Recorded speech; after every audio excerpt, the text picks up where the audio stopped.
Hello guys, current affairs funda में आप सभी का स्वागत है। मैं हूं आपके साथ अभिषेक शर्मा और आज के इस वीडियो सेशन में हम 23 अगस्त तक के सभी इंपॉर्टेंट करंट अफेयर्स कवर करने वाले हैं। हमेशा की तरह आप इस वीडियो को अंत तक जरूर देखिएगा। आज भी आपको काफ़ी कुछ जानने के लिए मिलेगा। सेशन की शुरुआत करने से पहले आप सभी को बताना चाहूँगा, यदि आप हमारी daily current affairs PDF, weekly PDF, monthly PDF और हर महीने के banking and economic awareness PDF चाहते हैं तो करंट अफेयर्स फंडा का 1 ईयर मेंबरशिप प्लान आप ज्वाइन कर सकते हैं, जिसका लिंक आपको वीडियो के डिस्क्रिप्शन में या फिर फर्स्ट कमेंट में मिल जाएगा। आपको बता दें, इस 1 ईयर मेंबरशिप प्लान के तहत जितना भी हमारा पीडीएफ कंटेंट है वो हम आपको 1 साल तक के लिए प्रोवाइड कराते हैं, जिसे आप डाउनलोड कर सकते हैं, प्रिंट आउट भी निकलवा सकते हैं। इसके लिए चाहे तो आप करंट अफेयर्स फंडा ऐप को यूज़ कर सकते हैं या फिर अपने लैपटॉप या सिस्टम की मदद से वेब लॉगिन भी कर सकते हैं। कोई भी आपका एग्जाम हो, banking, SSC, railway, state PCS, जिसमें भी करंट अफेयर्स या जनरल अवेयरनेस पूछे जाते हैं, सभी एग्जाम्स के लिए हमारे पीडीएफ कंटेंट काफ़ी यूजफुल है। आपको बता दें, इस पीडीएफ कोर्स में हमने आरबीआई सर्कुलर्स को भी ऐड किया है। Financial awareness, digital awareness, banking awareness, general and economic awareness, सब कुछ आपको एक ही पीडीएफ कोर्स में प्रोवाइड कराया जा रहा है। आपने देखा होगा, इस बार जो IBPS PO रिक्रूटमेंट नोटिफिकेशन 2025 आया है, उसमें क्लियरली मेंशन है, अगर आप मेंस एग्जाम के सिलेबस में देखें जनरल अवेयरनेस सेक्शन में, तो आरबीआई सर्कुलर्स टॉपिक दिया गया है। इसका मतलब आरबीआई सर्कुलर्स आपको पढ़ के जाने, यहाँ से आपको 100% क्वेश्चन देखने के लिए मिलेगा। आरबीआई सर्कुलर्स आप आरबीआई की वेबसाइट से भी पढ़ सकते हैं, पर प्रॉब्लम यह है कि काफ़ी लेंदी होते हैं और समझने में भी थोड़ा मुश्किल हो सकता है, क्योंकि आरबीआई सर्कुलर्स में फाइनेंशियल और इकोनॉमिक टर्म्स काफ़ी यूज़ होते हैं। अब आपको और सब्जेक्ट्स भी पढ़ने हैं, तो इसलिए करंट अफेयर्स फंडा ने आपका ये काम ईजी कर दिया है। जितने भी आरबीआई सर्कुलर्स हैं पिछले 5-6 महीनों के, हमने इन्हें काफ़ी ईजी लैंग्वेज में पीडीएफ फॉर्मेट में तैयार किया है, वो भी एमसीक्यूज़ के साथ, ताकि आपकी प्रैक्टिस भी हो सके साथ साथ।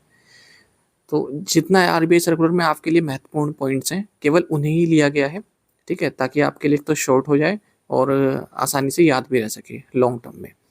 तो ये आरबीआई सर्कुलर्स आपको इसी पीडीएफ कोर्स में प्रोवाइड कराए जा रहे हैं। कंप्लीट बैंकिंग अवेयरनेस कोर्स जो पहले हम अलग से देते थे, अब इसी कोर्स में ऐड कर दिया है।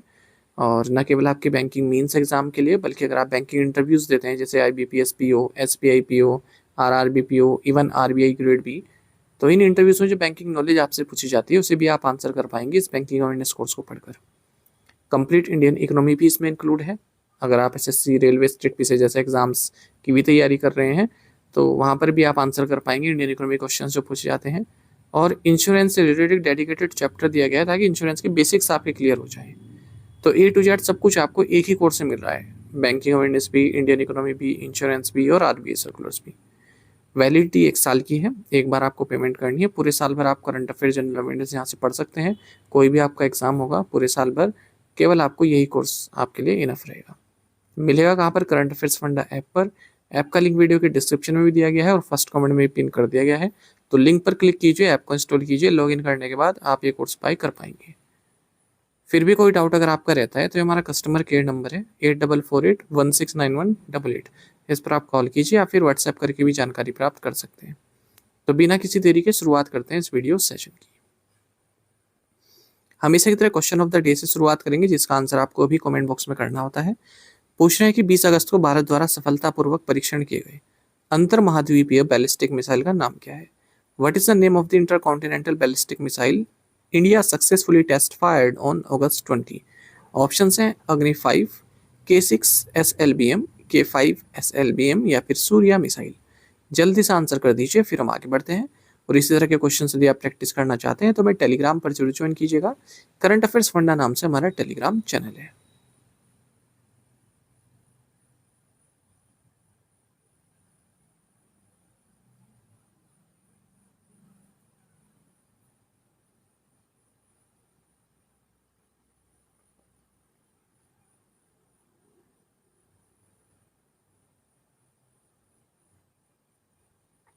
Which country has emerged as the largest foreign investor in Indian mutual funds as of March 2025?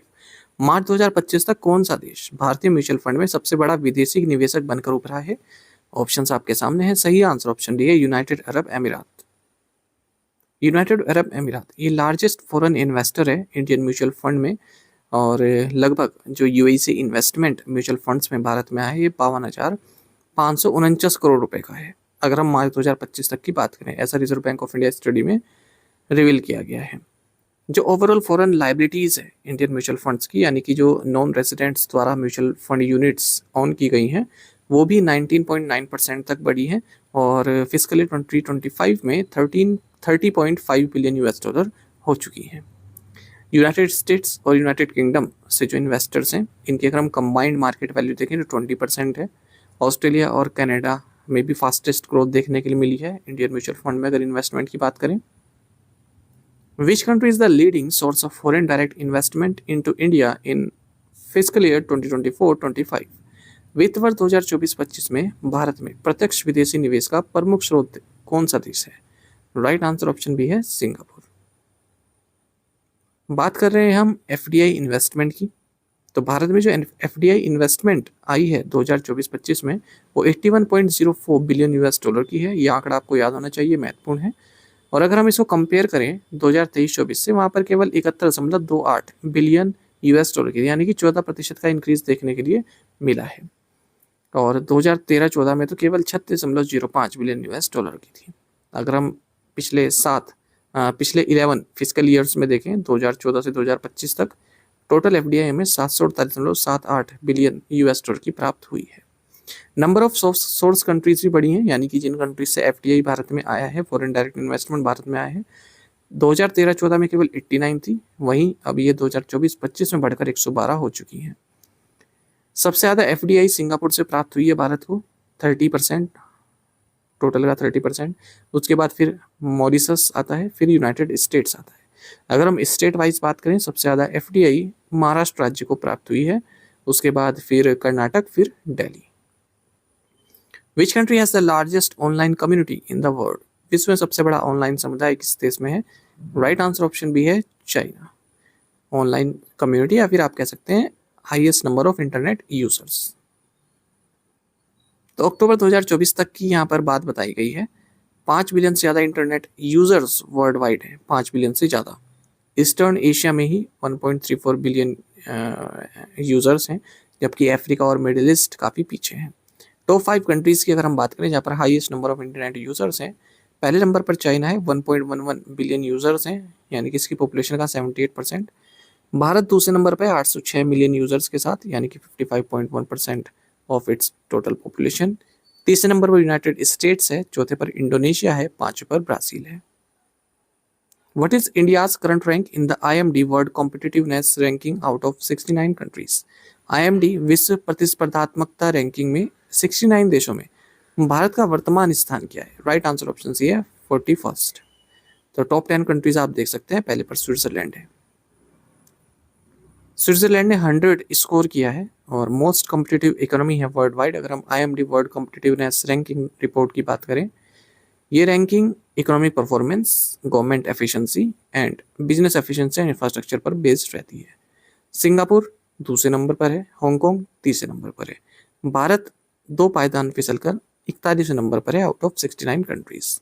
अगर हम अलग अलग पैरामीटर्स पर भारत की रैंकिंग देखें, जो पैरामीटर ऊपर डिस्कस किए हैं 3, तो 27th रैंक तो भारत की इकोनॉमिक परफॉर्मेंस में है, और गवर्नमेंट एफिशिएंसी में भारत की रैंक 45th है, बिजनेस एफिशिएंसी में 25th है।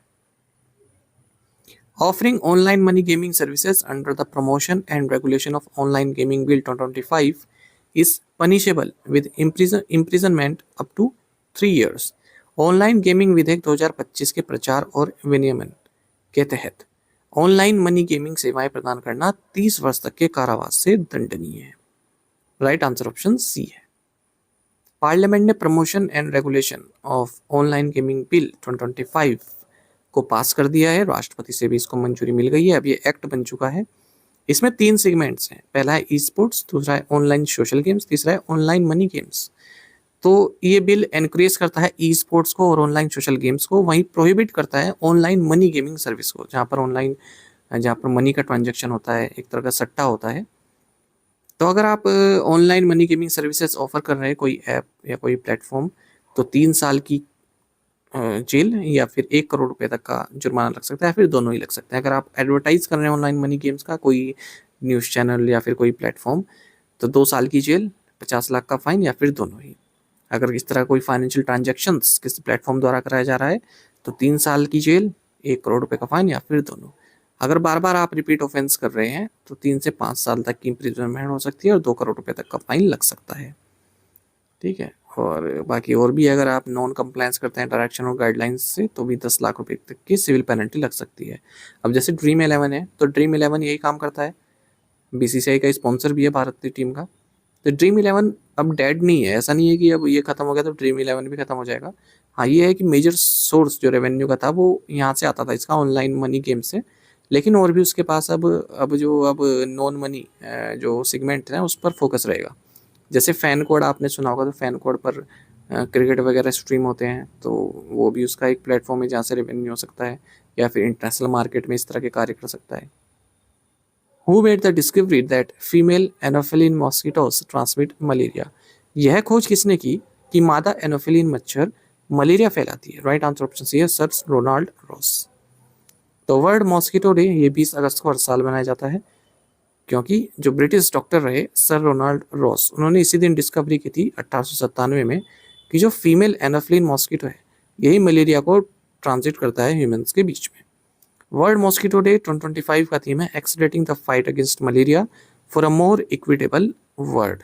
सर रोनाल्ड रॉस को नोबेल प्राइज फॉर फिजियोलॉजी और मेडिसिन प्राप्त हुआ 1902 में इसी मलेरिया वर्क के लिए।